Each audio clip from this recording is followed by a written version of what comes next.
Hello dear students, let us have a look at the question. So in the question we have been given, in a new system the unit of mass is 10 times, the unit of length is 10 times and the unit of time is 100 times the SI unit, right?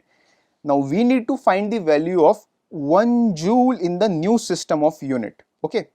And it is given to us that the value of 1 joule in the new system of unit is 10 raised to the power A, right? Now we need to find the value of A, okay?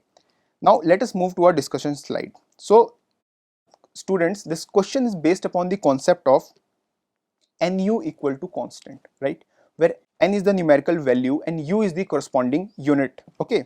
Now as nu equal to constant, we can write that n1 u1 it is equal to n2 u2, okay? Now n1 u1 equal to n2 u2, it can be further written as n1 into m1 raised to the power a, l1 raised to the power b, t1 raised to the power c equal to n2 into m2 raised to the power a, l2 raised to the power b and t2 raised to the power c, right?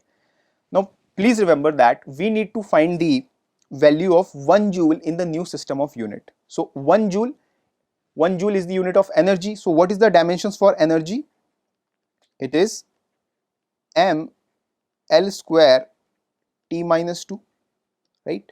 The dimensions for energy are m L square T minus 2. So the value of A is equal to 1, the value of B is equal to 2 and the value of C it is equal to minus 2, right? So we can write N1 into M1 into L1 square into T1 raised to the power minus 2, it is equal to N2 into M2 into L2 square into T2 raised to the power minus 2, right? I hope you got this. Okay, now what is the value of N1? The value of N1 is given to us as 1, right? And we can write M1 L1 square T1 raised to the power minus 2 and it is equal to N2 M2 L2 square into T2 raised to the power minus 2, okay?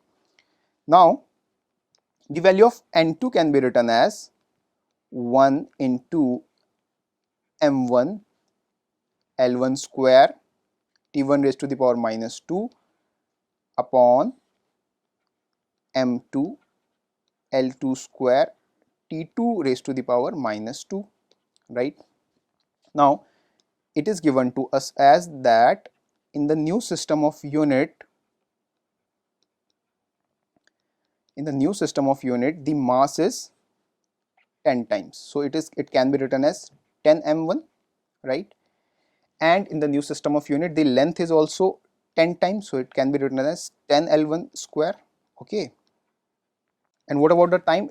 It is 100 times, so 100 T1 raised to the power minus 2, right? So N2 it is equal to 1.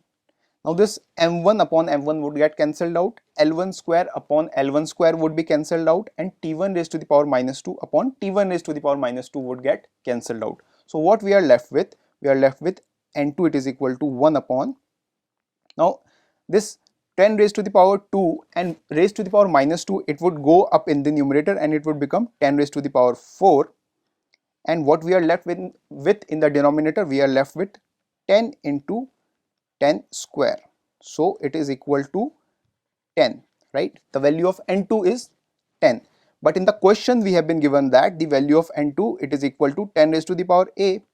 Now on comparing the powers, we get that A it is equal to 1, right? So the answer to this question is 2.